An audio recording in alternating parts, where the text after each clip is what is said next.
As both a fan of LEGO and Portal, you can imagine my excitement when I found out at E3 that they were going to be making the two into a video game. So this is my review of LEGO Dimensions, the Portal Pack.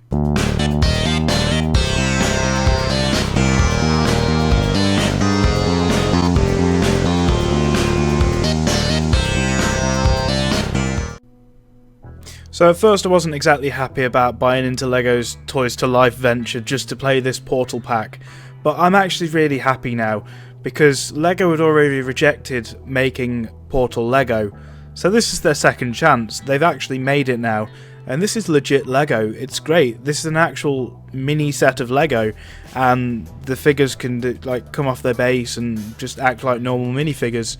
But enough about the figures, let's get on with the actual game. First of all, what content does all of this unlock? Well, you get Chell as a playable character with a functional portal gun. More on that later though. You also get a rideable turret and a companion cube, which you can physically rebuild as 3 different items each to use for various tasks in game. As far as levels are concerned, you get both a story pack level and an open world exploration level. So what abilities does Chell have? She has a portal gun that you can shoot at enemies, and well, that's about it really. I've not seen any use for a gun outside of the story pack level, which relies quite heavily on it. There may be more use for portals in other packs, but for the ones I have, I'm yet to see them. The first of the buildables is the companion cube. Anyone who's played Portal knows about this thing. It's so iconic, and it can be upgraded to follow the player around and cause enemies to drop hearts when they're defeated. Rebuilding the companion cube can also provide you with a reflector for lasers and a device to dispense gold hearts. The second buildable is a sentry turret. This can be ridden around and can shoot. You can customise the skin on it and upgrade its speed. It can be rebuilt into a striker turret, which seems to be more attack based, and a jetpack type device with missiles.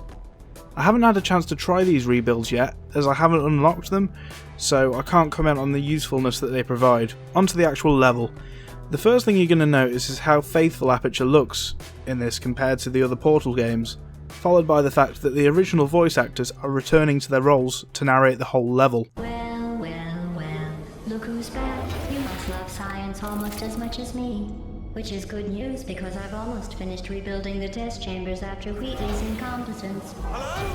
Did someone say my name? This level plays out as close as you're going to get to Portal within a LEGO game. You complete a chamber, head to the elevator and move on to the next chamber. To solve each puzzle, you'll be using the same things as used in Portal 2, such as aerial faith plates, energy pellets, gels, and of course, portals. Chell can place her blue portal and orange portal on select surfaces throughout the chambers using one of 2 buttons on your controller. Just like in Portal, one button shoots blue, the other shoots orange, with the correct, satisfying sound. Moving through them is just like in the originals too, and you can even see through them. TT Games have really pulled out all the stops to make this a legitimate Portal experience. You'll also use your physical LEGO builds quite a lot. Just pop your companion cube on the toy pad and it'll appear next to you in the game for you to place on that big red button. The turret is interesting as it adds a whole new mechanic.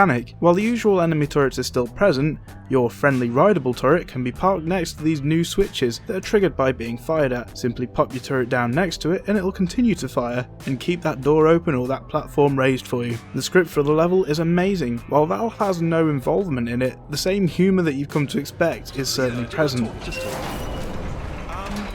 One quick question.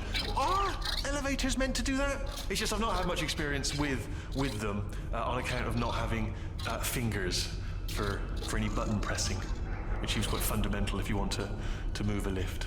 Elevator.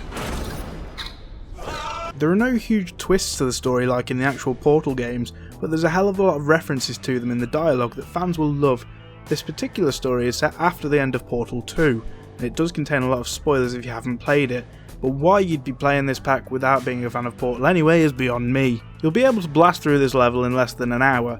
However, like with all of TT's LEGO games, you'll probably end up revisiting it, especially if you bought a new character or unlocked a rebuild to access something that you previously couldn't. But that's not where the fun ends, no, far from.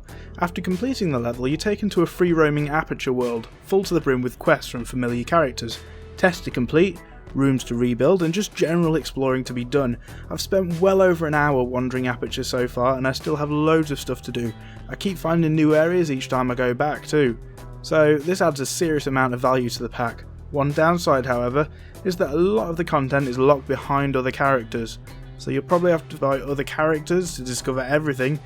But hey, I could drive this sweet 1960s Batmobile around Aperture, so what's not to love? The LEGO Dimensions Portal Pack gets my seal of approval. It's currently the only level pack that I own, but I will pick up the Back to the Future and Simpsons pack at some point, and may review those too. I will be getting the Doctor Who pack at launch, so look out for the review in November. Until next time, bye!